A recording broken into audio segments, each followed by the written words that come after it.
So, ihr Lieben, kommt bitte alle noch mal an die Bühne. Es gibt da noch 3 kurze Reden, wo es schön wäre, wenn von aus.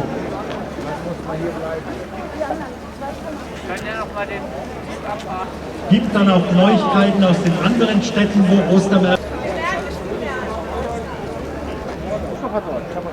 So, alle bitte noch mal vor zur Bühne kommen. Es gibt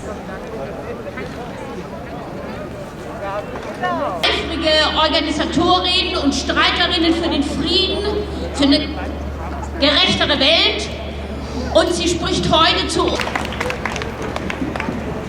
So, ist das Mikro an? Ja. Ja, schön, als die Lehrkräfte mit der miserablen Ausstattung in den Schulen kämpfen, Flugzeuge für die Bundeswehr anzuschaffen.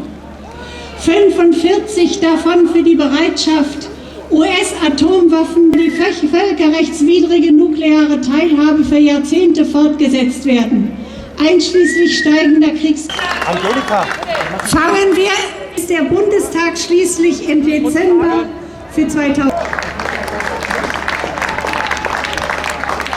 50 Milliarden Euro, das ist in etwa die gleiche Summe, die in deutschen Schulen fehlen.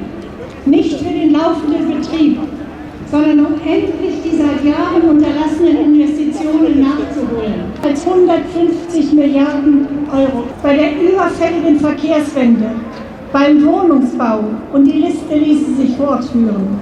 Es stimmt, dass jeder Euro nur einmal ausgegeben werden kann. Macht uns die wachsende Kriegsgefahr zu schaffen. Was sucht eine Fregatte der Bundeswehr im südchinesischen Meer? Was suchen Bundeswehrsoldaten in NATO-Manövern an der Grenze zu Russland? Und Diplomatie und Entspannungspolitik zu betreiben. Das ist jetzt überfällig. Was zu uns gesprochen hat, war ein guter Auftakt. Sorgen wir als Gewerkschaftsmitglieder dafür, dass diesem Auftakt praktische Politik der Gewerkschaften kämpfen. Spätestens, wenn die Schuldenbremse wieder in Kraft gesetzt wird.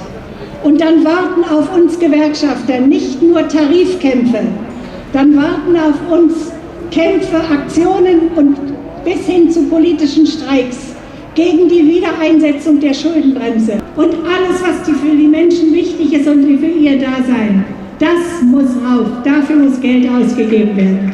Sind, habe ich mal in Frankfurt im Büro angerufen, wie laufen denn die anderen Ostermärsche außerhalb Berlins?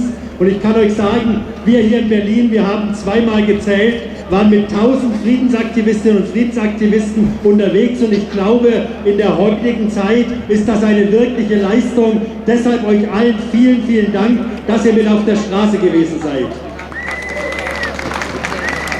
Etwa 1000 Aktive auf der Straße, sodass die Organisatoren der Ostermärsche der Pandemie wieder erreichen können. Und ich denke, damit macht die Friedensbewegung deutlich, dass wir eben nicht zulassen, dass die Herrschenden mit ihrem Militarisierungskurs durchziehen können. Dass sie eine Europäische Union schaffen wollen, die militarisiert wird, wo Milliarden zusätzliche Mittel Reden ankündigen, über den ich mich sehr, sehr freue. Gisela Hickel, ein Aktivist, hätte ich bald gesagt, von der Christlichen Friedenskonferenz. Er hat noch studiert an der evangelischen Theologie an der Karl-Marx-Universität in Leipzig. Die hieß wirklich mal so. Und Gisela, ich kann dir sagen, die wird auch irgendwann wieder so der Sekretär des Internationalen Koordinierungsausschusses und aktiv in der niederländischen ökumenischen Gemeinde in Berlin. Gisela, es freut mich sehr, dass du da bist. Du hast das Mikrofon. Ich freue mich, dass wir gerade gehört haben, dass wir nicht die Einzigen sind, die heute im Ostermarsch unterwegs sind. Ich möchte euch erzählen von einem ganz anderen Samstag, bin ich in Winterthur, einer Stadt. Menschen, Familien auf der Straße, Kinder. Ausgerichtet ist. Wir wollen diese Hoffnung kundtun. Freunde und Freundinnen, ich wünsche uns allen ein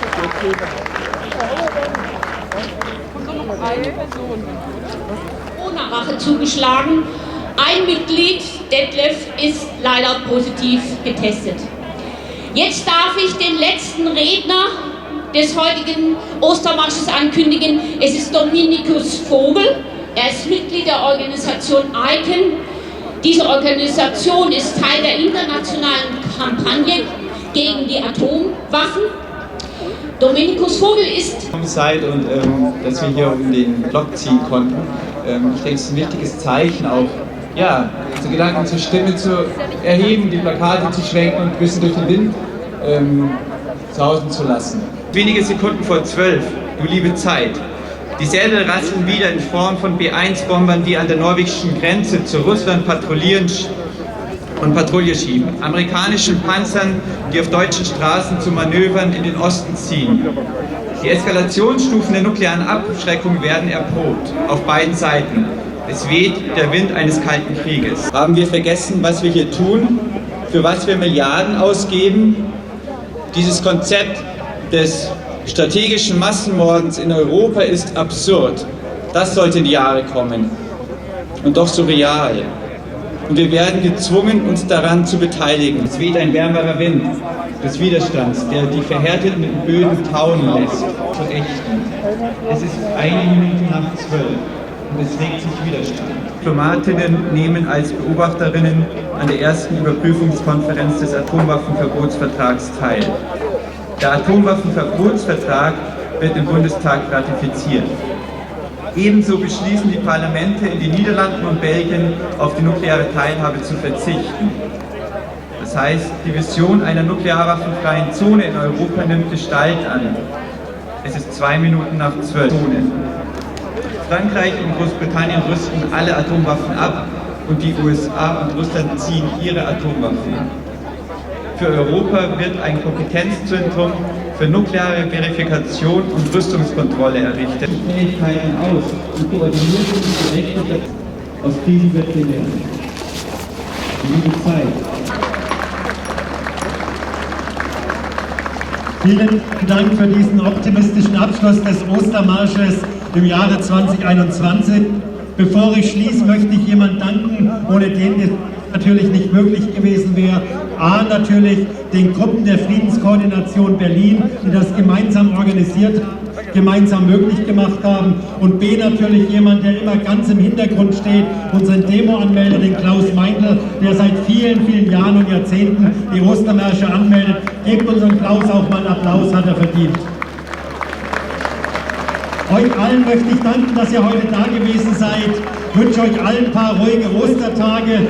Sammelt die Kraft, die wir brauchen, um gemeinsam in diesem Land dafür einzutreten, dass der Militarismus zum Ende geführt wird.